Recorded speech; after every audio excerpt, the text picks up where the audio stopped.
I think we're good, right? We just have the delay. Yeah, it's I believe it's on now. Okay.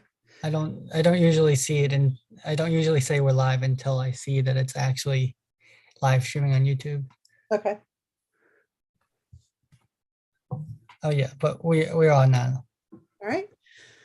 So good evening. It is May 12th. This is the Governance and Policy Committee meeting. I'm calling the meeting to order at 6:04 p.m.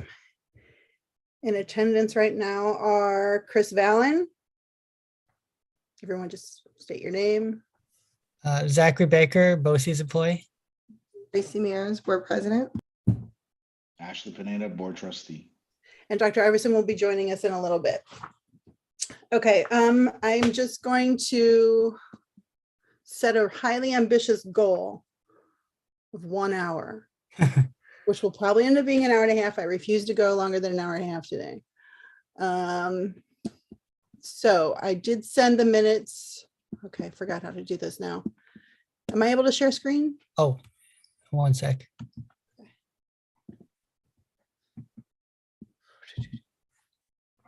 You should be able to now. Okay, so, and, nope, not that. Oh, it's minutes. Okay, so the first order of business is to approve the minutes from the last meeting, which was March 31st. We discussed making questions about the budget at the last board meeting. We discussed changes to policy 1510 regarding regular board meetings and rules. We just going to do headlines. We discussed protocols for returning to fully in-person committee meetings, which will be required as of June 9th. We'll be putting some periods at the end of sentences and crossing some T's tonight. We discussed disclosure of records scheduled for discussion at open meetings. We tabled a few items. We discussed the need to do an annual review of charters for curricular and extracurricular activities, and identified our next steps. Most specifically, or most timely, I guess, would be the one for the election of the new student ex officio member for 22-23. Do I have any suggested amendments to the minutes that were shared with you earlier, or to these headlines, or a motion to approve them as submitted? I move that we approve the minutes as submitted. Second. Second. Okay, all in favor? Aye. Aye. Aye. Opposed? No. Okay, moving forward. We can close that. Okay. Zachary, I'll put your name in there later. Okay. Okay, so we have a few items that needed updates from the last meeting. I made some calls this week. We don't yet have updates, but I'm just going to list them here so they'll carry over to the June meeting. So in June, we hope to get more information on the regulations or protocols that we could put in place regarding document disclosures for items that the board votes on. But I did take a few minutes to list some key documents that are either already required to be disclosed publicly or that I think we mentioned in our last meeting. So I just wanted to see if you guys had any others to add to this list for things that I think should be opened or moved more prominently on the website, because some of them are there, but I think they need to be more easily accessible. So specifically, the Dignity for All Students Act, which is currently listed under Safety and Security. I think that, I don't know if, because we have a webmaster now for the next few weeks, I think, I'm not sure. Or if we're compiling a list of things to suggest as far as website changes. I don't know if we should consider putting this to one of the other committees, but the things I'm identifying are items that I'm blabbering. Well, I mean, I think maybe can we table this till Dr. I comes, because we do need to know what this person is doing. I know years ago when they looked at the website, they received feedback from users, right? Feedback from community users, feedback from parent users, and how this information gets accessed is relevant to that. I don't know if a webmaster is supposed to intrinsically know that, but Right. So I took a look at some other websites. Some people just list them directly under the About Us. I mean, here we do include our school safety plan and the comprehensive improvement plan. So whether it's just, or some people put them under the board site. So as far as just having them all easily accessible in one place, perhaps in addition to their departments, the relevant department could be an option. So we'll come back to this, I guess, when Dr. Iverson is here, but just for sake of reference, the DASA, the Code of Conduct, which is being worked on this summer, the district-wide emergency safety plan, the annual notification of policies, which we usually do in our calendar, and there's parts of it in different website places, the Parents' Bill of Rights. We do need to add our current audits to the business department page. yeah, I'm wondering. Labor contracts, which you already referenced last meeting, and the parent policy, I think, could just be relabeled as the parent and family engagement policy. I'm wondering, I guess, if Dr. Iverson kind of gives us an update, maybe not tonight, but Yeah, Ivy said they don't have the information yet from Erie One. oh, okay. If Dr. I can give us an update at least on what the webmaster has been doing, or maybe feedback that that person has been giving, that could also help with some of this stuff. So we know, maybe she can give us an update at the next board meeting or something. Okay, so if you guys have any other items to add to this? Wanted to, Trustee Maris, I just want to go back to something you said. So during our last safety and technology meeting, which was in April 26th, I'm looking at my notes here. Dr. Macaluso did give us a summary. And my notes here say the new webmaster / consultant has been brought on board for a month. That was in April. So I guess toward another few weeks, and that individual's probably done temporarily. The consultant was going to look at the back end of the site, looking at metadata and search result data for individuals that are no longer at the district. How are we orienting each of the tabs so we have uniformity? Ease of navigation for directory listings is also being looked at. Potentially could be extended depending on how things go. So that was the statement the update he gave us at that point in time. So your point, it'd be nice if Dr. Iverson could give us an update to that. But that was his focus or her focus. I don't remember at that point in time. So do you know, or in that summary, I didn't hear some of the, I guess, front end, right? The back end, the front end things of the website that the users actually go to. Did they talk about that at all? No, it sounded to me, and Trustee Valen, correct me if my memory's foggy here. It sounded to me like it was a much more, hey, this person's going to come in and actually look at the site, how it functions, functionality wise, but not necessarily looking at the content or how the things are laid out. It was more kind of a, how does this thing work? Is it working properly? Do I need to make adjustments to it? And then when we asked a little bit more detail, that's when Dr. Macaluso said, well, potentially they could be extended beyond the month that's been approved. And if that happened, then they would start continue digging in the back end stuff, but then potentially start working on some of the front end as well. But that was where we left it at that point in time. So I don't know the updates since then. Oh, okay. Thank you. Yep, that's pretty much my memory.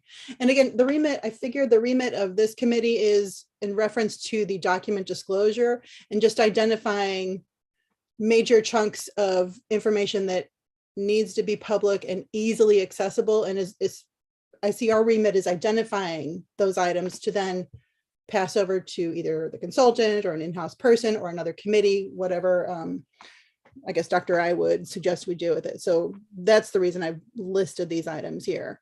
Okay, I do have an I on here. We did get an email early this school year from a parent, a resident who has children in another district who requested, is it the school report data? Oh, yep. You guys remember that email? So maybe can we include that? I forgot how she worded it, but I had to give her like where to find it. It's embedded in there, but her point was that some people go to the website to look for the school data report, graduation rate, classes that we offer, how many students we have, just the basic general data. Yeah. I want to add, I think it's a great idea to add all these things under the areas where you've listed them, Trustee Valen. I think also what helps now is now that the search engine is working properly, right? You might come onto the site and not know exactly what you're looking for, but hey, I want to look for something around registration. Now it actually works where you could type in registration and it'll show you the results. So that's going to help. But I think it absolutely makes sense that we add these links and the additional locations. For example, as you pointed out, Trustee Valen, maybe DASA should be under students and parents as well, right? That way they can go there and look it up and figure it out. But it makes sense to me. Mm-hmm. Or we could just have an item, an icon for disclosure. Okay. Is this the name of that thing? Because I saw a couple of the other schools I checked did have that item. That I forget what they call it. Whether it's the state school report card or report card, yeah, like a school data report card. Ashley, is it the webmaster? I know we have a temporary one, but is that under the role usually of the webmaster to put the content on, or are there other duties instead that? So in all transparency, that term webmaster can mean anything under the sun these days. It used to mean this was the individual that was tasked with actually building the site and making all the things work. And then that kind of morphed into a content creator / manager. And these days, the words are just used interchangeably. So it could be whatever we want. Yeah, it could be whatever we want. Thank you. Yep. all right, I'll find the official name later, but I'll just put this in here for a placeholder school.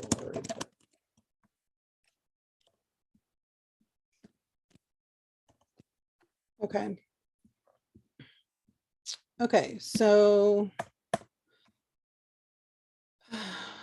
next item, we'll come back to that when Dr. I is here. Well, we can probably address letter B.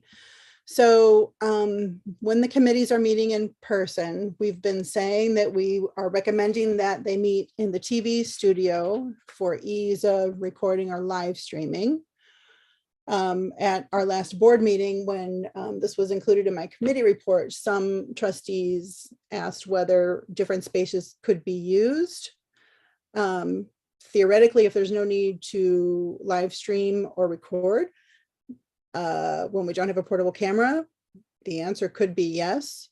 I know the part we need to wait for Dr. I is whether we have additional resources as far as those portable cameras. I don't think we'll have that information tonight. I think that's going to be in June also.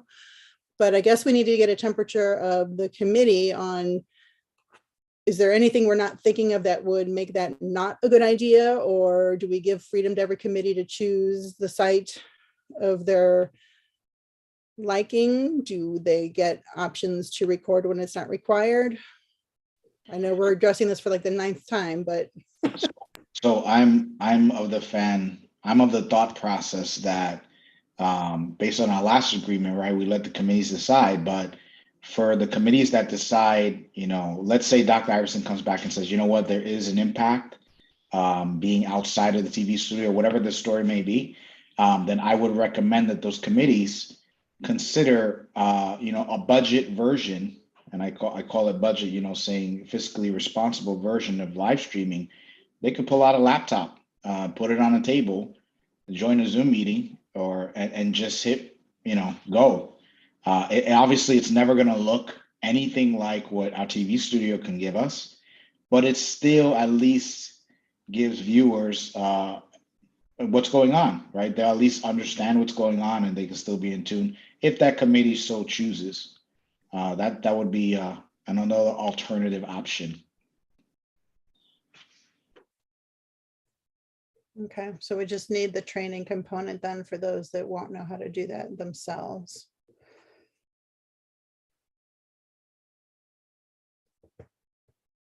Okay. Tracy, any thoughts?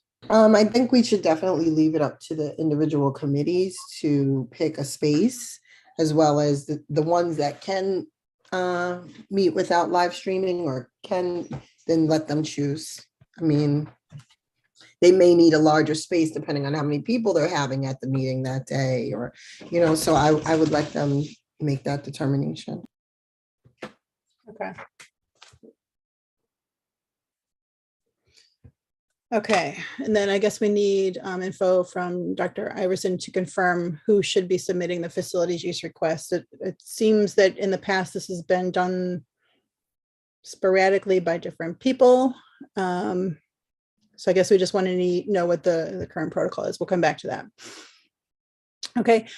We also discussed last time very briefly, what is the difference between a board committee and a district committee? And while we all understand what the difference is in action right now, as far as open meeting law requirements and theoretically who sets the charges, although I'll point out the board set the charges for everything this year. I feel like I never got a clear answer on who decides whether a particular committee is a board committee or a district committee. We are still waiting on further clarification from legal on this, but I didn't know if there's anything else we should be asking around this. I'm asking mostly because of things like committees such as education, whether or not wellness is done via that committee or whether it's done as part of an advisory committee within, just like the SEL committee is part of I don't want to say in-house, but it's organized by administration instead of being a board or district committee. I don't know if there's any other relevance to this or if there's any thoughts on this, or if you guys have a clear understanding of this than I do. Well, I think we still have to we wait. get a legal clarification. Mhm. Yeah, I still think we still have to wait for Carol. I'll resend her. I don't know if we sent it an email or we brought it up when she was did, here. and I resent it again a few days ago. So, Okay. Okay. But I know Yeah. she's had other things on her plate, so we can wait till June for that. Yeah, I really do think though it comes down to membership is really the key. Because when you look at OML, the way it's written, it really is just dependent on membership, right? That's where they seem to be drawing the line. Mhm. So I won't be surprised if the answer that comes back from Carol is really more defined on membership. So I think that's what's going to be the determining factor in my mind. The other thing to remember is this was a little more clear cut. I would say probably 3 years ago when we hadn't combined committees as much, because then each individual committee was very clear as to which way it went. But then we combined it, things changed, right? So for example, the technology committee was more of a district committee before it was combined with the safety piece. And then it kind of became a board committee because of the safety piece. And then the same thing has replicated, I think, in other committees as well. So I think, it's a conversation to be had, also thought process thinking about towards our reorg meeting, with the new additional board member that will be coming on. Maybe there's a willingness to split some of the committees back up. Also, our committee board has 3 new members this year, right? So when we talk about this in July, that's a very large portion of the board that is essentially relatively new. They may feel different as a whole than the old board did and maybe want to split it back up again. So all of that kind of, it's like a little bit of a Rubik's Cube in my mind that might change the way this goes. And then the last thing is also, we kind of, back to your point, Trustee Valen, about the charges this year, while the board kind of did set the charges for the most of the committees, including mine, we kind of just carried over the charges from the year before, which were set by the superintendent for those that were appropriate. Because obviously our superintendent, she's still getting her bearings on everything going on. So, it is what it is. No, thank you for clarifying that. I didn't mean any. We did everything okay. And going back to the point about the reorg meeting, I mean, the committees that we have, the only one that's actually required is the audit committee.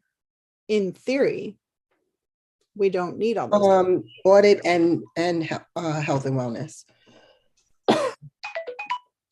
if it's set up like that, unless health and wellness is run like the district-wide emergency committee or the SEO committee. I mean, that's where I think we need a little clarification from Carol. Okay.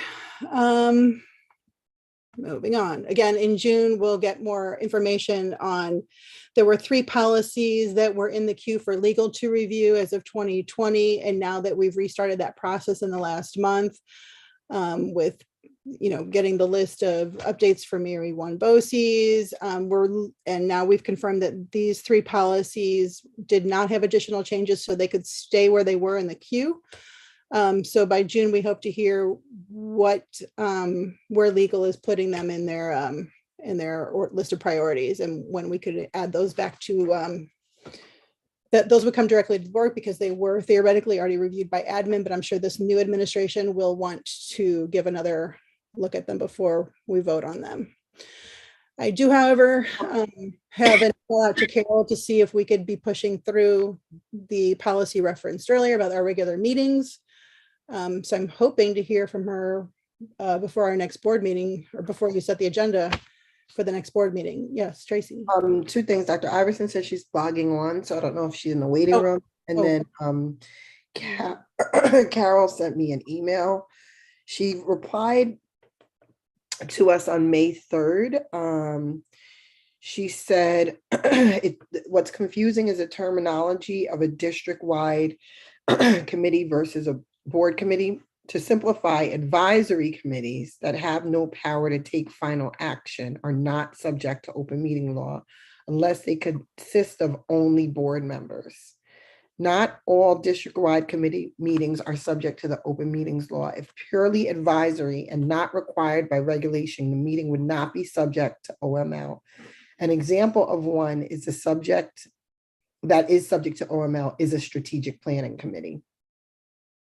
I don't understand that.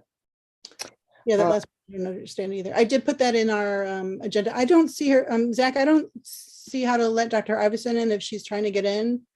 I'll see if she tries to join. Okay, thank you.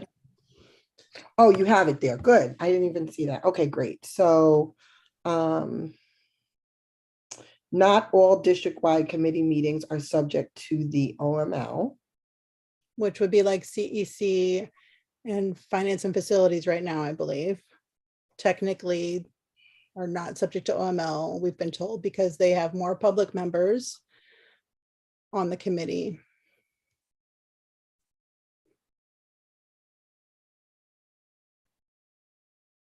I don't know, I'm more confused now. Yeah, I think we need to get another update from her, but I just wanted to leave it here so it's a. You know what I think might be helpful. I don't know why this didn't dawn on me before. Maybe we've been in just very late meetings and it just hasn't clicked. But what I just thought of, would it be helpful if we just put together a list of the committees for her and their actual membership, right? And said, here, Carol, here's what these committees are actually, their membership consists of. Please double check us and define it for us, just to be 100%. And then she can clearly say, okay, this is this one, this is that one, because I think what's confusing it is we have a hybrid of some of these committees, and we keep asking very general questions, which makes sense because we're trying to understand the law, but the law is very vague depending on how you read it. So maybe it'll be helpful to just be very specific. Okay, I'm just going to add in that we'd also share with her the current charges. Okay. Oh, there's something that says her name, but it's hidden. I can't see it. Admit.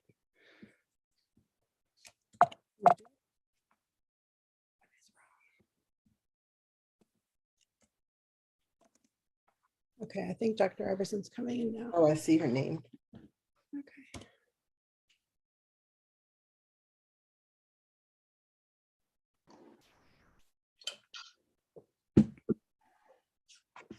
Okay, hi, I'm on. Oh my goodness. Dr. Iverson.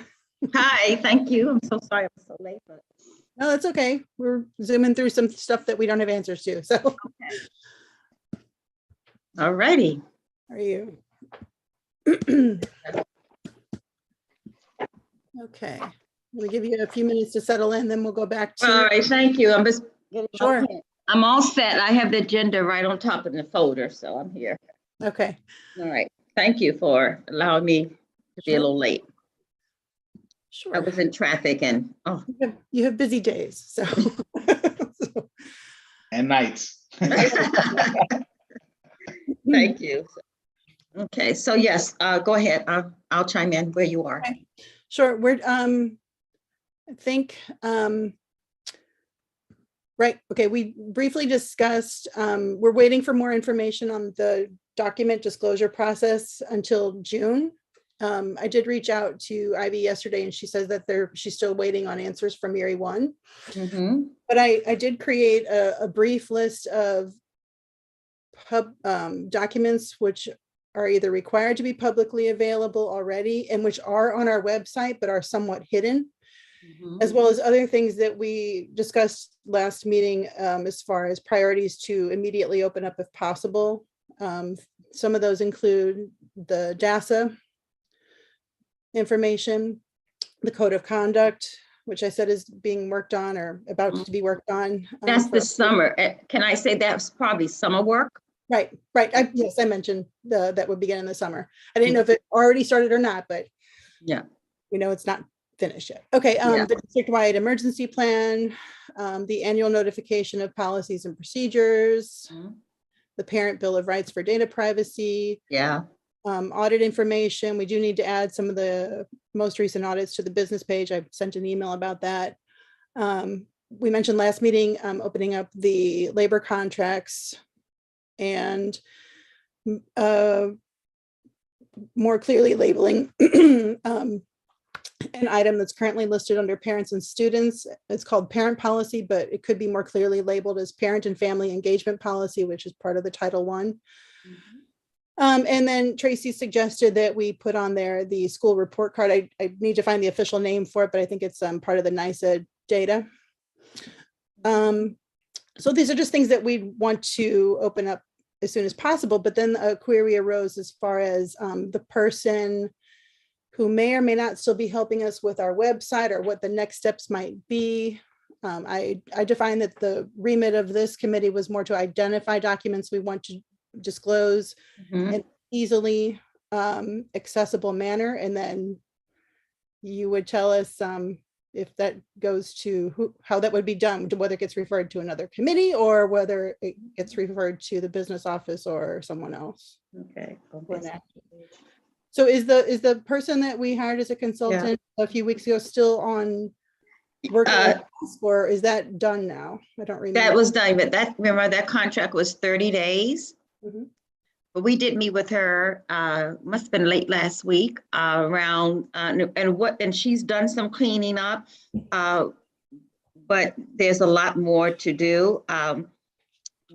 And so what she basically worked on was just trying to, let me see how she put it,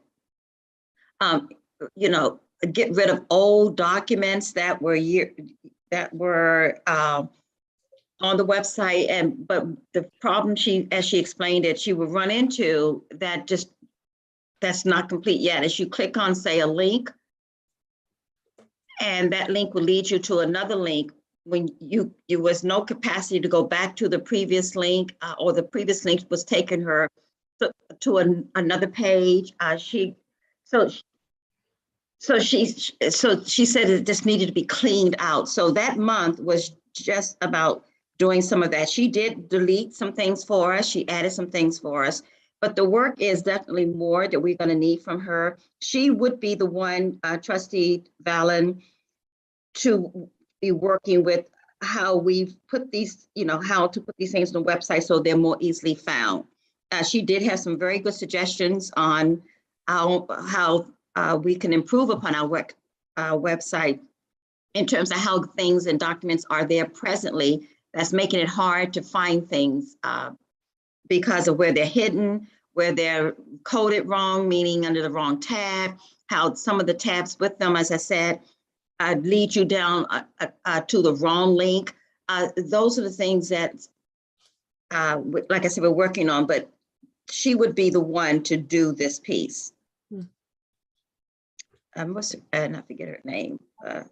Okay, so in the meantime, we will just keep adding to this list of priority items. Okay, As a full board, we'll talk about what to do all in the right. future with this. Tracy or Ashley, did you have anything else to ask Dr. Iverson regarding this topic? Okay. Good. No, thank Okay. We touched on we're yet again talking about when we go live with our committee meetings and the need to record or live stream them. Mhm. We're basically agreeing now that the committees can decide where to meet. But I guess we're still stuck on, if we're recording, if recording or live streaming is not required, we're saying the worst case scenario is we get a little bit of training and a trustee could record or live stream with their laptop unless there are additional resources available from the district as far as a portable camera. I don't know if you've had time to look into that or if we'll table that particular portion until June, once we see what. No, we did look into that. So per Steve Lewis, he said the studio is not set up for live stream. Mhm. And there's no room to set up meeting table. Equipment has been added since pre-COVID. So we went to, like we did, to confirm the use of the TV studio when the committee meetings are doing their meetings. They're live streaming required by the OML requirement. And that was his response to that. Okay, yeah, so that was his response. So there's no table in the studio right now? I was in there, when I was in there, I mean, if there's a table or two, but we would have to bring more tables in. And I asked them, well, where did the committees meet? So you're meeting in that open area, not in the back where the cameras are. Is that where you met? Because that seems pretty small, but I said, where are the tables? He said they would just bring them in. There were no tables in there, maybe one. Okay, I haven't been in there in 2 years or so. So Yeah. I just remember there was an empty space and usually like a square of tables would be set up. Studio itself, though, that's where we used to do it. Yeah, oh, okay. But committees in general would meet in, well, various buildings, Mhm. depending on the committee. And Sometimes, the space. right, sometimes smaller committees would meet in, I think, the suites where you are now. Sometimes they would meet in classrooms or cafeterias. It just depended on the particular committee. Mhm. Um, But he's aware, Trustee Valen, that area is going to be used. And so, we would make that work, if, like you said, depending on the committee, but he's aware of that. We would just assure that we get the tables there when that's scheduled. Okay, so coming to the scheduling then, I know at the last meeting when I made my report, I threw in the question about the facilities use request form. Mhm.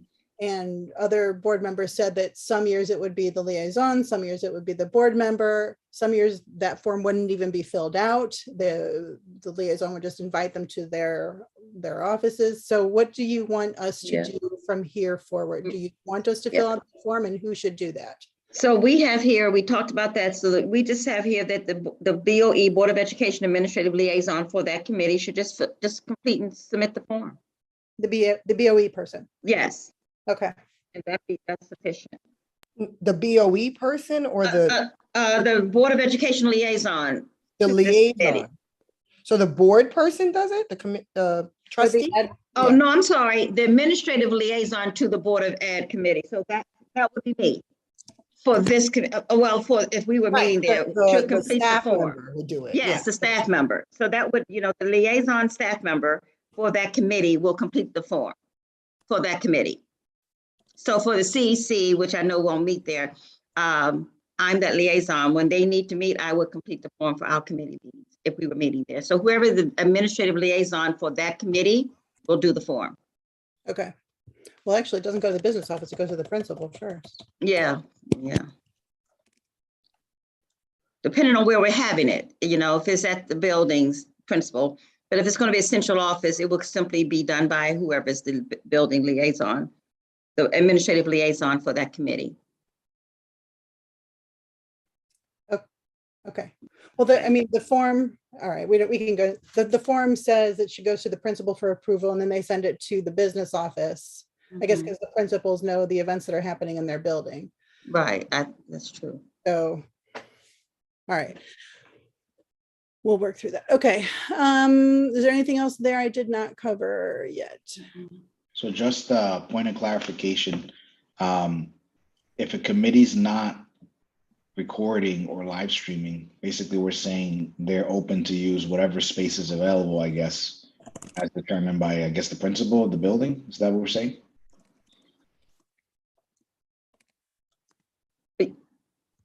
Is that what you're saying?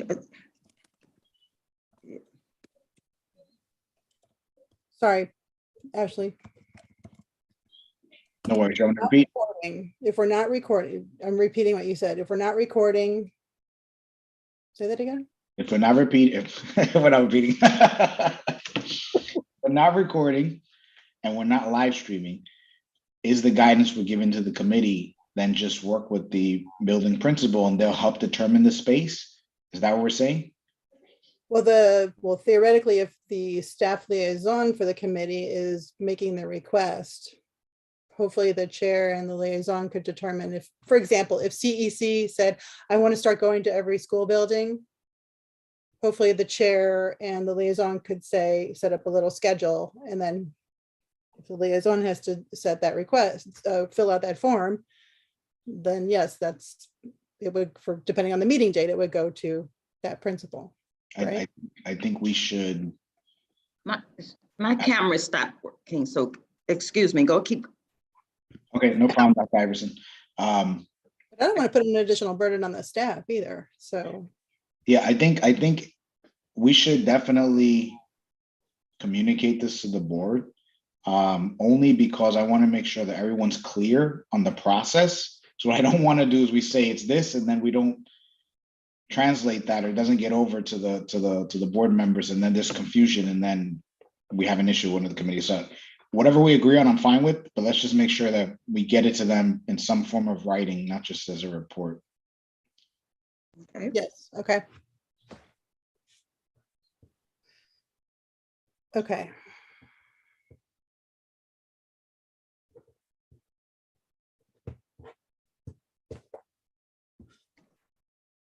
So for an example, once we set our June date, since we have to change our June date, we would fill out let's say we decide we don't want to meet in the TV studio and we're not going to record, and we want to use the WISE room just for fun, let's say this.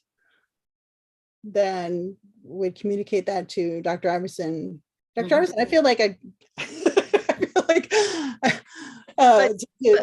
between Ivy and I, we will get that, communicating to me, Ivy and I will get that form in. Okay. Okay. So, and we would give that similar freedom to other committees. Is that what we all agree on, or? Yeah, Yeah, it sounds like that's what we agreed on. That's what I thought we agreed on. Yeah. All right. Got it. All right.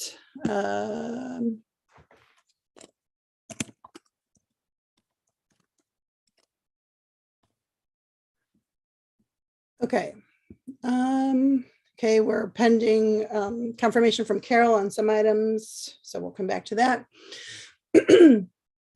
And then, okay, our policy review priorities. You provided a list to us. We've been discussing for a few months now in April of the policies you prioritized and how you decided that. And I just want to flesh out the discussion a little bit more about what happens next. So I listed a few questions here. Are we gonna, I know that, your team is very, very busy reviewing, code of conduct and all these other SEL committee and a lot of other very important things. But I want to just try to get an idea of a goal of how many, beginning in September, how many policies we might, just if we have a target, we're more likely to achieve it. Get a target of how many reviews might be completed and move to the next stage, whether it's legal or the board. And then to, again, prevent every board member and every committee from suddenly saying, me, pick mine, because, CEC got in there first. I want to just nail down a little bit better how we set priorities and, maybe a hierarchy or something, or perhaps limit each committee to X amount per year of requests that get moved up a little bit further in the queue than they might have otherwise. So I just want to open up this up for discussion. And maybe the easiest point is to start with do you have in mind a goal of how you want to do reviews and move them to the next stage?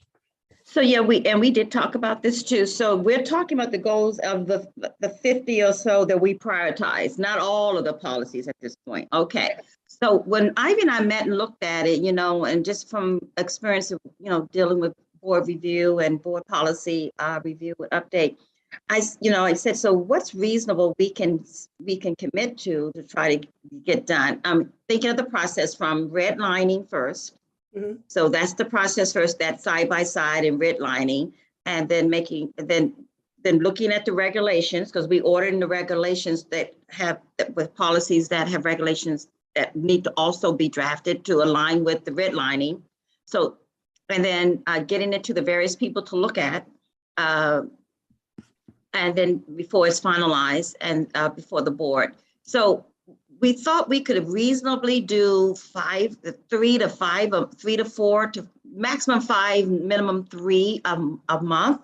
Starting in September, we would set a goal to try to do that piece. That would make a little bit of a dent by the end of the year. And now when it comes, so yes, that's the first answer to that question. What are your thoughts about that? I think that sounds similar to what the board used to do pre-COVID. It might be a little ambitious with, all these changes happening. But I think it's a good target. Actually, Tracy, I can't see you right now, but please try. No, I can't see you because I'm doing something else on my screen, so I don't have your faces up. So if you have anything to add, please. No, I think the plan that we're talking about so far that's been laid out makes perfect sense. Mm-hmm. Yeah, I agree. All right, how do I get back to full Zoom? Probably like this. Nope, that's not it. Oh, goodness. Okay, there we go. Okay, sorry, I was trying to pull this up. Okay. All right, so going back to the agenda. So 3 to 5 is a target per month beginning in September. Yeah. Okay. All right. And then how do you want to coordinate review requests from committee members? Well, they need to, once they make their request, they would make their request, and it depends on the what are the priority ones that come first. Like, for example, like we have diversity, equity, and inclusion. Then we want to get to those required policies, and that or those that are new. Those are priorities. So when requests come in, I think we said we will be able to determine when we can get to it and give that committee maybe some feedback around where we are and when we can get to it, understanding that they need that policy updated for their work. We just thought, let's first just have them make the request, and we will then see where, depends on the policy, how cumbersome it is, how involved it is. And some of them smaller than others can be knocked out easily, quickly and without a whole lot of time.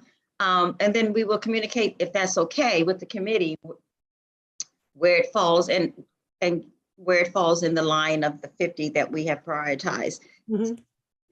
So what I've done, just so everyone understands my gobbledygook in the agenda, what I've done is I've basically lifted from your email here on the ones you've already prioritized and that are actively being worked on as far as redlining and review here, and then including the ones requested by CEC and wellness will also, I guess, start to get looked at over the summer. And then further down, I've listed ones that were already in the queue. Now we'll get an update on these 3 that are in bold as far as if legal has finished looking at them or will begin looking at them, because that got halted because of COVID a few years ago. I've listed the remaining ones that have Erie 1 updates that are lower in the priority list. And then just for reference, the ones that we review annually. And then I did split out, I did go through and I listed everything that seemed to be related to the code of conduct, since it is undergoing a review. This little hashtag down here is because this did have Erie 1. For 7320, it did have Erie 1 changes and is related to the code of conduct. And the plus sign here, the 6150, is one that you already are actively working on. Yes. It's just a reference, you know, for the future on other items that are all embedded in that code of conduct. And we appreciated that so much, because as we're looking at it, this is certainly what we will reference in terms of showing our code of conduct matches the policy that's here. So this grouping helps a lot. Yeah, I made little notes here for, I guess, Ivy or Joya that need to add cross references, that there is something lacking in our web policy page. So it'd be good to add a cross reference. And then similarly, I broke out policies that are related to the school safety plan. And similarly, the ones with the hash mark here, these are ones that have Erie 1 BOCES updates that are still in the queue. And the others are just other items related to the school safety plan. So that just, if you guys have been probably seeing this big list for months now, but that's kind of why I did it, just to have that easily available as a reference. Okay. My camera.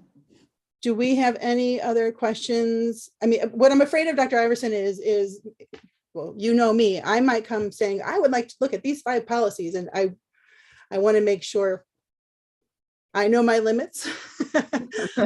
Make sure Ashley, the Safety and Technology Committee, knows their limits on what they can request, or if we just all say, this is what we want, and then you have that flexibility to say, you can only do three a month. You've already basically targeted, you know, we've got enough on the list to last us for 2 years, but I don't know if we need to spell out more clearly how you're prioritizing, is whether, you know, safety things get taken care of first, or if it has to do with the code of conduct, or if you're going to look at them as those multiple requests come in, or if you want us to say, to limit ourselves to 2 requests per year. Ashley?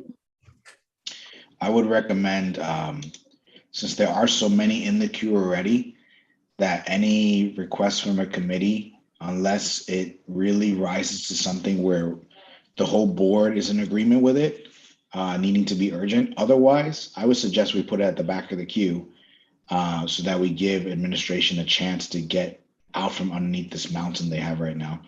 And maybe that's the deciding factor. If it's that urgent that the committee thinks it's an emergency, then let's bring it to the full board. And if the full board says, yes, this is that much of a priority, then we ask Dr. Iverson to look at it and see where it fits in the queue.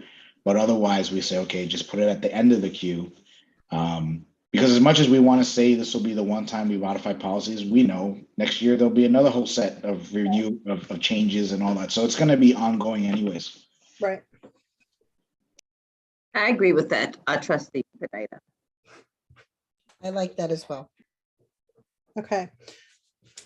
All right, I'll type up a little thing, and I'd like you guys to see if I've adequately captured that, and I'll also put that in writing for the full board, in addition to my public report. Okay. Okay, moving right along. Okay, this is just information for a note, because we'll probably have to discuss this more fully. Well, I guess we'll discuss it at a board meeting, but that the end of year board evaluation has been distributed to the board members and will be reviewed in June. So we are in progress and quote, knock wood, on time. At the last board retreat, it was requested that members who took notes for suggested protocol changes submit them, and we would look at incorporating them or seeing how that fit into our handbook. What time is it? It's 6:53. So we could take a quick look at these, and you can see if this is these are changes we want to make to the handbook. I've kind of been banking everything we want changed so that when we request our district clerk to do it, it's just one request for the whole year. So I will, oh, whoops, I will, okay, I'm clicking everything but what I need. I must have closed it. Okay. Oh no, it's down here. Okay. Can you see the governance handbook? Right now, your Chrome browser. Oh, you're right. It's not. I can see it, but it's very small. It's a document. Okay, so. Oh, that's annoying. All right, so let me move this. I can maneuver. Now, can you see it? Yes. Okay. All right, so the first item that I think we've mentioned, section 2H. So I'm not going to be able to find, I think, with this. Because it was a download. 2H. Mhm.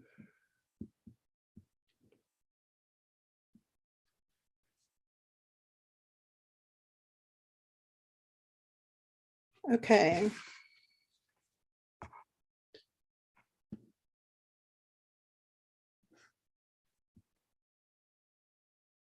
Three B. Sorry, guys.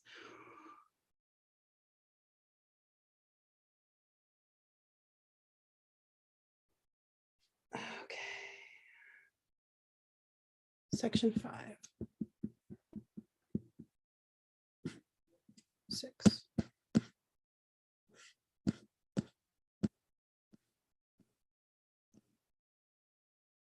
Okay. What was it in here? Communication expectations. Okay. I should have been more specific in my agenda.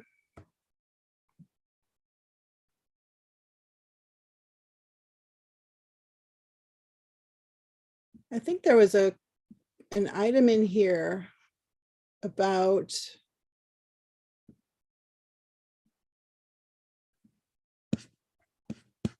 What was it roughly, Chris?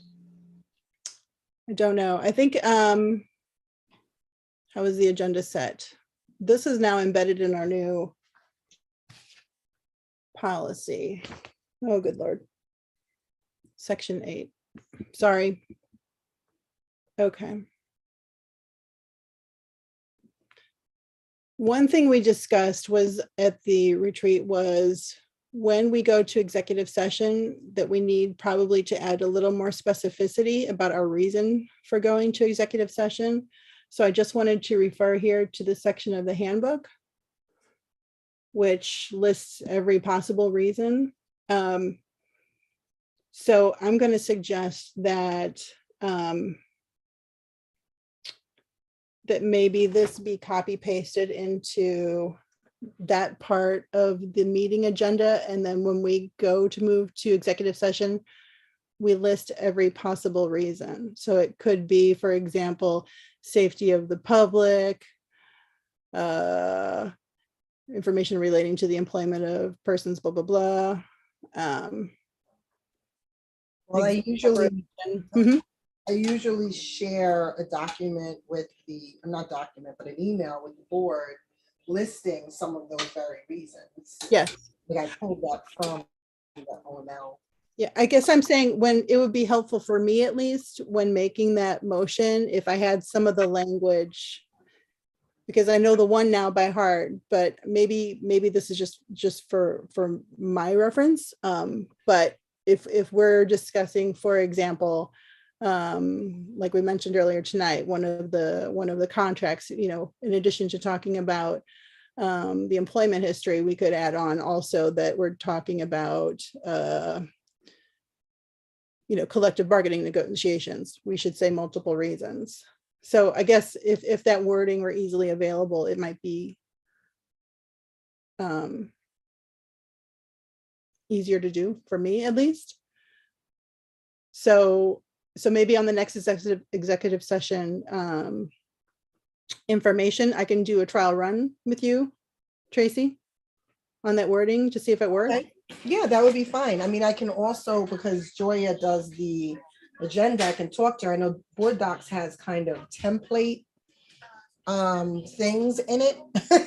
So when you try to do an agenda, it's only certain things can be done a certain way, but I'll talk with her to find out if there's a way at the bottom there, when the motion's written out, if we can just add in all those things that we're going to talk about. Okay. So maybe we'll do that as a trial run between the, like I would say, I think this, and this, and then if she finds that language that could be added in, that would be helpful then.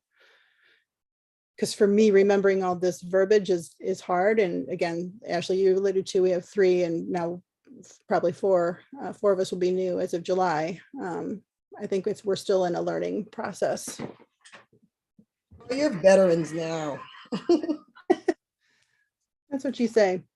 But maybe we need to come back to other items that might need to be added to the governance handbook. What we could do is I will try to find a little bit more specificity before the next meeting and email you guys for review before our meeting so that you can come in prepared to discuss if you agree or don't agree with certain suggested changes. Does that sound like a way to handle this? Sounds good to me. Okay. Sounds good. My camera, but my volume works. Sounds good to me, Trustee Valen. Okay. Thank you. One more thing on that. Yep. Trustee Valen, there's a reference to some of the policies in that handbook. When we wrote the handbook the first time and we got it passed, it was the first pass, let's get this done. And we got it done. But to your point, right, what you're doing now is kind of folding in a life cycle to the document because it does need to have one, right? We know that next year some of these policies will change. So maybe, I don't recall if we have it somewhere in our calendar, we might not, but we may want to consider adding somewhere in the calendar during the year a placeholder to remind us to go back and update those addendum policies in the back of the handbook and anything else, for not just for our board, but for future boards as well. Otherwise, this will get away from us in enough time. Okay. Okay. So that kind of, so I do have like an ongoing list, but yes, to make it standard for all boards and all people, I think that's a really good suggestion. So that kind of takes us to what may or may not be our last item for today, which is that calendar of requests and tasks and things to do. I don't know if you all have available our task list. But what I'd like to do today is just kind of give an overview of things I've noticed throughout the year might need to be added or changed. And I want us to basically have homework so that when we reconvene in June, we all come in with what we think needs to be added or changed or explained better on that task list calendar. And then we could put that in place before July. Do you guys agree this is a good way to handle this, or? Yeah, I agree. I mean, that's what we did last time. People made their own individual list and we combined the list. Then we got like a board member and then we, let them come up with some things and then we looked at it and we broke it up in times of year. We consulted with the administration. They gave their feedback. So that's what we did. I think that's a good idea. And I think, Dr. Iverson, you've expressed a desire to understand a little bit why some of the items are there so that you could prepare information that answers the meat of the question. Am I understanding what you've said in the past correctly, or? Yeah, that is correct. It would help. And so we can adequately respond to the questions that the board is asking or the reports. Okay. I hate it to just be an exercise that we're just doing just for that sake of doing it, so we can see and know more about the requests, so that I can, even with the administrators who are usually sending things to us that can help, make sure that they're cognizant of the need for that and even put more into what the requests are, rather than just complying and throwing things together. Right. Nobody likes busy work. I agree. That's what I mean. So what is the value of it? So they take it, I'm not saying they don't take it seriously, but it becomes more than just a checklist, is what I guess I'm saying. Mm-hmm. Okay. One of my questions is so just for examples, like I said, I did start listing some things here. I had a question. Yes. I was just thinking this through as the conversation was happening. And, I think, to Dr. Iverson's point, if we want to get to that level of detail of really reassessing these things, maybe we should take a little bit of a different approach as a suggestion. maybe we want to take this list of 12 and cut it up into 3 pieces. And then Trustee Valen, you take, 4 of them. I'll take 4. Trustee Maris will take 4. And we can actually, the 4 that we have, like really beat that dead horse down and really go in depth. So much as to even speak with Dr. Iverson and administration and also find out how much time does it take for them to do these things.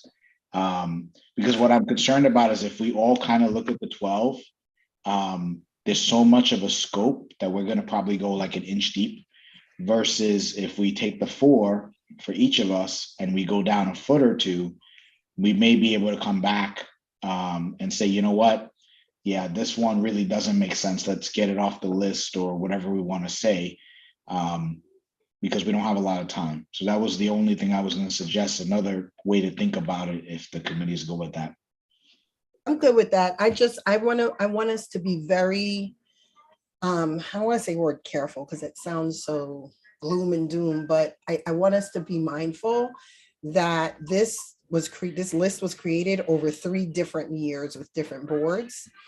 And while, the 7 of us, 8 of us with the superintendent may not see the need, many of the things on those lists came out of either, lawsuits that have happened, investigations that have happened. It's maybe multiple questions that were asked by trustees over the years that the superintendent asked. You know what, trustees always ask this, let me just give this information at certain times of the year. So I will also diligently look through my emails for prior emails to when this was actually created, because I know I was involved in the beginning of giving a list of stuff that may not have even made it on here.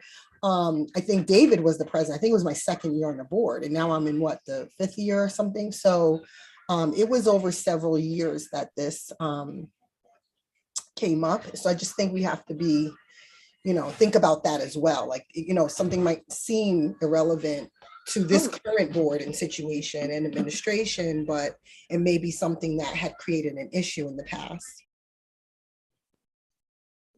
So if we divide this up to understand, so first of all, there's things I think need to be added in, which is the straight up. So if I'm looking at one, there's a few sections. There's admin content, which is, I think, the meat of what we're talking about, what kind of reports and information we're giving each month. There's the thing that goes every month, the overall procedural, like how we want this.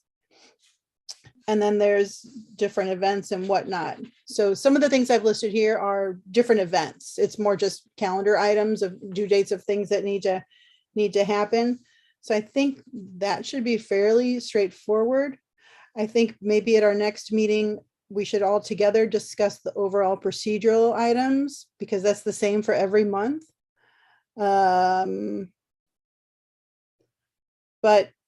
so unless Ashley, you're saying, and then my thinking to your point, Ashley, is we're basically, when we split it up, we're looking at the information requests for those 4 months. Subsets. Okay. Yep, 4 months each, and then we'll go as far as we can. We could search on board docs in the library. We could do whatever research we can to identify potentially a source for why that came about, and whether we feel it's relevant or not. And then when we gather again, we can review our findings with the committee, do like a quick little presentation. Here's what I found, et cetera, et cetera. And then as a committee, we could decide, hey, you know what? It sounds like this should stay, or it sounds like this should go. And then that could be a recommendation to the board about summary. Hey, we summarized, this is what we think. And then the board could decide to, go with the recommendation or not. But I've been in enough committees to know that when the scope of the work is really wide and we don't have a lot of time, we won't go very deep because we're just trying to make sure we can capture everything. And I think that if we cut this up a little bit more, it'll give us each a little more bandwidth to really focus on trying to get as deep as we can. It's a great suggestion. I have one question though. You suggested then that as we're looking into this particular request, that we reach out. Can you explain more? I don't want us Sure. So my and from all directions, I'd like to hear what you suggest, and then Dr. Iverson, how you think it could best work. Yeah, my thought process is, there's some of these that searching on board docs, we should be able to pretty quickly determine, hey, there's a reason for this, and it was a substantial reason or not. But I'm sure there's going to be a few that we won't be able to make heads or tails out of based on the library. And for those, that's where we may need to tap into central administration. Dr. Iverson may need to reach out to Ivy and say, hey, Ivy, do you remember? And maybe Ivy can help steer us as to the reasoning for that. Now, my hope is that most of the data analysis we're going to do is going to come from board docs, so we don't need to waste anybody's time. But I'm sure that we're going to find at least one or two somewhere that we're not going to find any record of, and it might be historical knowledge. So that's what I meant by that approach. Okay. I think it's a good idea to break it up.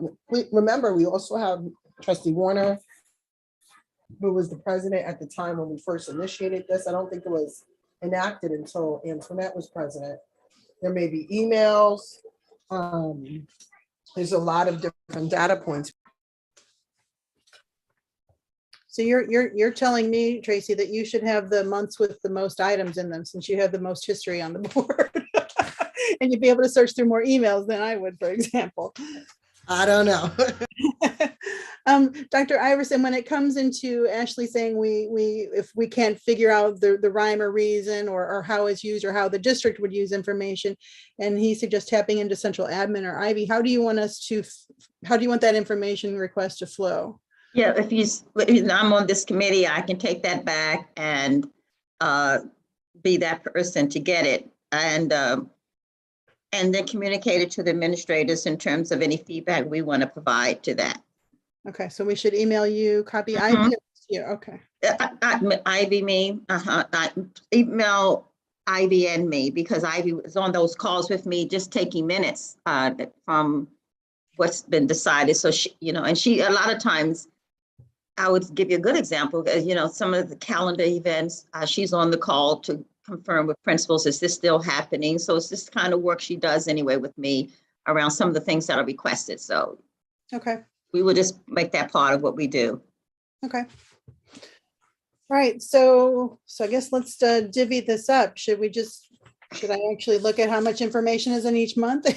or actually, No, what do you suggest? it's Like, 12 months, right? So if we each take a section, like let's say July September. 1st, Yeah. the Mhm. first 4 months would be one, and then et cetera, et cetera. All right, I will pick the summer: July, August, September, October. How's that? Do they have less requests in the Tracy to have September. I want Tracy to have September. September must be long. Tracy, would you like the summer, Tracy?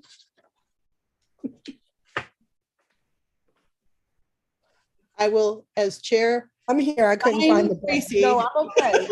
I'm okay either way. I mean, I'm gonna probably start with looking at some of those back emails. I'll take July, August, July through October. Tracy, what do you want? November, December. I'm totally flexible. I'm fine. Actually, September is a long month. All right, so July through October. March through June. Sorry, I'm trying to open board docs now. Yeah, sorry, since we didn't hear back from Carol, I'm not going to do it here because I'm not sure if things. Well, I was going to say, I'm trying to open it now, but some of the things repeat, like for example, right? So, I mean, how do you guys want to handle that? I mean, it's not. So again, we're looking at the part called administrative content, because the part that repeats overall procedural, we'll talk as a group in the next committee meeting. Okay. So we're looking at administrative content, basically, how is it used? Why do we want this? Do we want additional information? Just so we get a fuller answer. Well, I'll do if no one wants it, I'll do the second portion. Yep. So that's November through February. Ashley. Tracy, do you want the first portion or the last portion? you want March through June or July through October? Hold on, I'm opening right now. March through June. Yes, that should be fine. March, April. So this is what I mean by the repetitive administrative content, like the first and second one. Yeah. Repeat every year, right? So we're only, you really only want feedback on 3 and 4. If I look under April. Right, 3 and 4, wait, April. Yes, and then if you think of any other, under executive content, any other things that happen that need to get added, like I've listed here, so you said 3 April. also is Like I've repetitive. listed here that we should start working with student council to provide info on the student election, so I've started a running list here, so that's something I think would be added under executive content. Got it, okay. So if you think of anything for those months. Maybe we should categorize this differently. I mean, that's probably a conversation for another time, but maybe categorize, like the monthly reports are in every month. That's not like a specific seasonal or biannually thing that we're asking for. Right. It's under. So maybe info it shouldn't requested for be- this month. So it's just that some months have more. Right. Like but there's like 3 or 4 that are every single month. The Right. budget, monthly report from the treasurer, monthly report from the buildings, essential, those literally are there. Those 1, 2, 3 or 4 are there every single month, 3. Right. So then 4, provide the Board of Ed with monthly student attendance. Those 1, 2, 3, 4 are there every month. Right. So- But maybe, for example, so if it's something that's every month, then maybe by then, if we all kind of jot down how we would think that info would be used and why we want it, then that provides the basis for the discussion for that item at our next meeting. And that would help Dr. Iverson understand maybe how would you provide maybe the different format or maybe additional information that could more fully answer our why do we want that particular data point. You know what I'm saying? I do, but I just want to say the list isn't that long because if you think, but okay, that's good. You can take September. Oh, you wanted September, you keep it. No, I gave you the choice. All right. Okay. Don't worry. If I can't find something, I will be calling you because you have you or David, because you have the longest tenures. Okay. All right. So it sounds like we have an action plan for that. Our next, okay, so what's the next item on the agenda? Summer retreat planning. Tracy, I think we're waiting until the next board meeting. That will be after the elections and you'll have contacted people. So I'm just putting it here as a placeholder, I guess, because we will start discussing dates and all of that on March 24th. Is that correct? Is there anything we want to discuss about here? That was my plan. Well, I think we should make a recommendation to the board on, we just did a retreat where we paid money and we went off-site. Do we want to, I think this committee is a committee where we should recommend the structure of the retreats each year. Do we want to commit to at least a two retreat year where we have the summer and a winter or not? Do we want to commit to retreats off-site or one off-site paid and the other done by BOCES or in-house? Or so I think we should make a recommendation to the structure of those retreat planning. Any thoughts, Dr. Iverson, I Ashley? agree. I like 2 a year. I know I'm having a summer one myself with the administrators. That I won't have a one, but with the board, as a team, I like one in the summer. We always need to reflect from the year and then begin planning for the fall. And then mid-year is the progress report or the midpoint where we can see where we are, what we've accomplished, how things are going, and then make changes needed if we need it. Any needed changes at that point. Talk about things that have surfaced that we need to as a team plan and talk about for the remainder of the year. So I like 2 a year minimum. I mean, that's to me nice. And one on, I like your idea, Trustee Mayor's one on, maybe. We're going where you were, we were before with the administrators for a day over the summer. It is good to take it off campus. I I don't know about you. I just love the atmosphere when we were together at the other place. I just did. It was just a good time for that kind of meeting and it really, you feel kind of even special around the importance of us being out there together and making that an event that has an ambiance around it as well. I just like that. I think people participate better, people engage better, and they feel even more professional around about the event, enough to want to really stay engaged. And that's what I'm hoping will happen too with the administrators. So, but then one on or one off, we use a lot of the innovation room for some on-site stuff that works well for us and we do some virtual.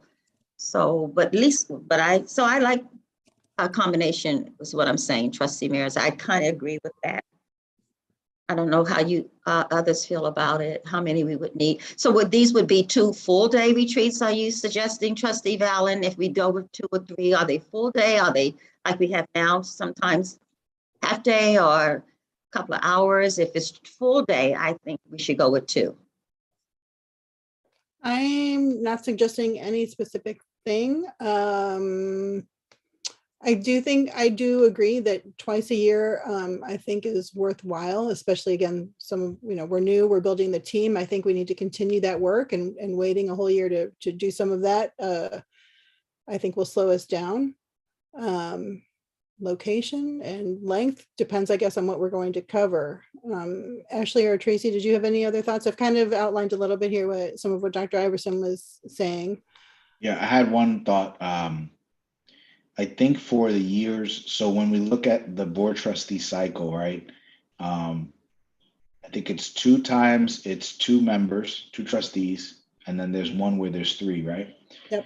So I would suggest that we consider for the one where there's 3 trustees, maybe a 3rd retreat that year, with the thought process that those 3 folks may completely turn over. And then it is a much different experience for those trustees first coming in, and they're going to need some additional assistance so that we can be as effective as possible. So I would make that suggestion, just kind of for folks to mull it over. I think that would help on those years in particular.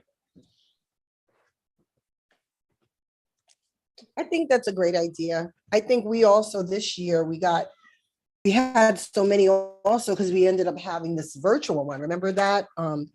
So I definitely saw a difference in us being in person. I definitely saw a difference in us being offsite. But, we have to be fiscally responsible as well. So, how much we're paying offsite, how much we're paying for the moderator, all of those things have to be considered. But I love that idea of at least 2 a year and 3 when you have the election of 3 trustees. And of course, individual boards can always add more if they're having some sort of issue or if it's a special situation of some sort, but at least 2 a year.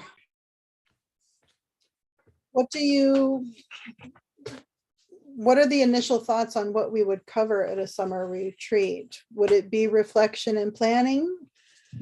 Would it? The summer retreat is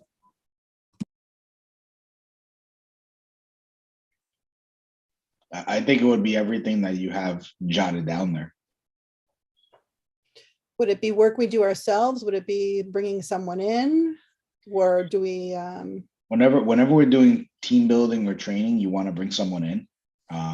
So that's gonna almost guarantee that there's always gonna be someone at that one, at the summer one. The winter one might be the one where maybe we do something internal. Or business items too, yeah. I'm looking at my assigned month, July. And it says summer board retreat. Prior to the retreat, administration provides board with data pertaining to yearly goals. So really, I don't know the timeline of our strategic planning, but maybe that's a public meeting. Use our final board self-eval results to inform our work, and that would be that reflection piece there. Schedule any guest presenters from NISBA or the legal firm. And retreat topics should include, well, committee assignments we'll do at the reorg meeting, I believe. Right, Tracy? So yes, we can do them at the reorg meeting, or we can do them in a retreat if we're having it early enough in the year. If we have a retreat closer to the end of August or September, then we kind of wanted those committees to be done ahead of time. Mhm. And if we're drafting BOE goals, sorry to interrupt, Ashley, but if we're drafting BOE goals, is that a public meeting or a retreat? Oh my gosh, I'm sorry, I can't undo the mute button. It's definitely a public meeting where we're doing Board of Ed goals, but remember, the prior boards, really to this year, prior boards used to always do a lot of business in the retreat and less team building. I think this year we kind of tried to concentrate on the team building since we had 3 new board members and a completely new administration. But prior to that, it was always like a half and half type of thing. Mhm. Okay. Ashley, you were going to say something? Yeah, give me 1 second here. Mhm. Okay, what I was gonna say was about the committee assignments during the reorg meeting. Just thinking back to my first experience during that meeting, and there's so much going on as a new trustee that I'm not sure it's the right meeting to have folks kind of commit themselves to the committee for the rest of the year, because they're still trying to understand what the committees are and the time requirements, and you just had the election of the president and the vice president. So there's a lot going on during that meeting. I'm wondering, but I'm balancing that with what the president just said, right? Which is you don't want that to happen too late in the year. I guess food for thought would be, what if we suggested that the committees themselves, the assignments and all that happens at the very first board meeting after the reorg? Maybe that's something to consider. Yeah, I would agree with that. Or that, your committee, what they call the year to date, right? Year end date. The committee year end dates new committee might start September 1st. So you have to carry your committee through the summer, and then that new person doesn't really start, or new committee members don't really start until September 1st. We could do that. That gives us the summer to have a retreat and talk about the responsibilities. There's lots of different ways we can do it, but we just have to agree on a recommendation for the board. Yeah, so to that point, maybe I didn't consider that, but that's a great point. Maybe and we actually did that this year. It wasn't planned, it just kind of worked out that way, right? As we had the previous year's chair basically kick off the process, and then a meeting or two into it, if folks were so graciously volunteering, thank you again, Trustee Valen, to chair a committee, they handed off at that point, but the foundation was already set. So maybe it's something like that where we say, okay, we're not going to do the committees at the reorg meeting because there's so much going on anyways. Let's focus on the reorg meeting, and then maybe we take care of committees the first board meeting of the year. But until then, the prior year committee chair starts the process off. Maybe it's something like that. And then that's also good because that gives a little bit of a transition, a nice smooth transition, as opposed to sometimes it's just like one comes off and one goes on. The only challenge we're going to have there is if the former chair is no longer on the board, but then I guess we could ask a previous committee member to kind of just step in for that one meeting and just facilitate that. Maybe that's the way to handle that.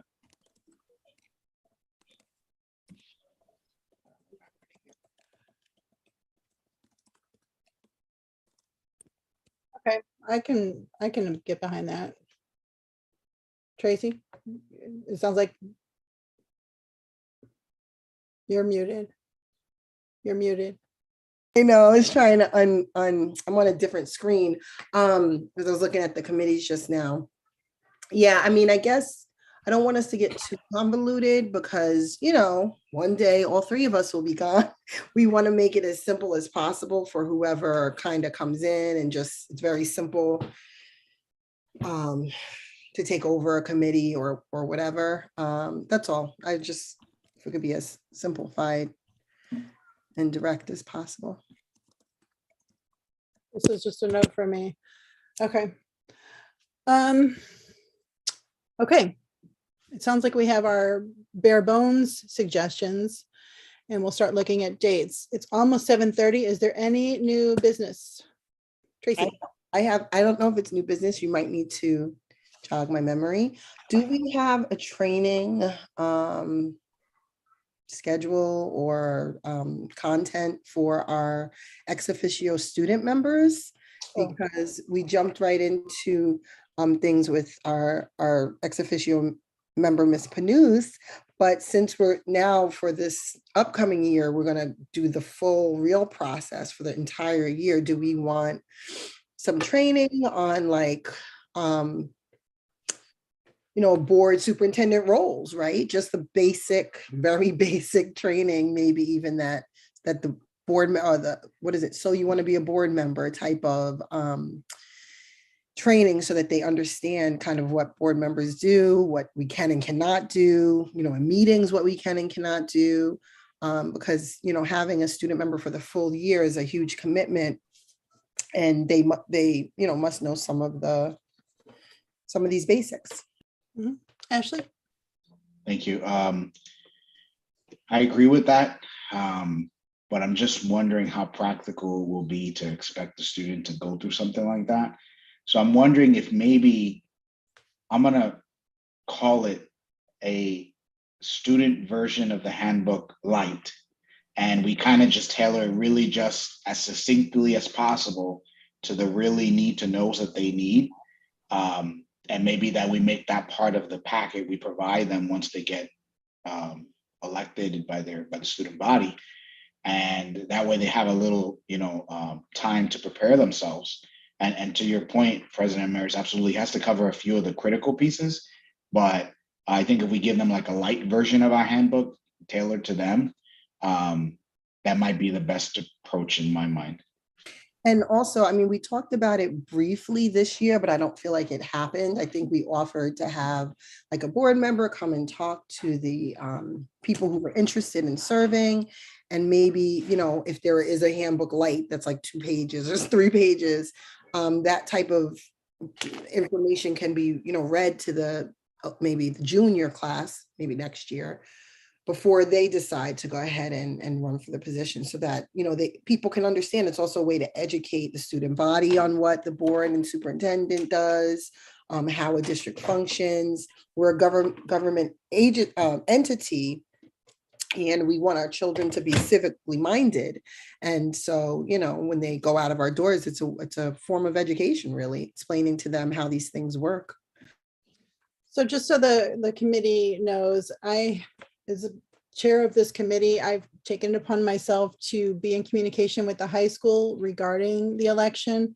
So a month or so ago, I did reach out to the principal and the liaison for student government, student council, and gave them a flyer I'd created with some extracts of the policy and what the student members expected to do. I've mentioned a couple of times that we have at least 3 people who are willing to go to school to meet with student council or exchange emails or answer questions in any way they wanted.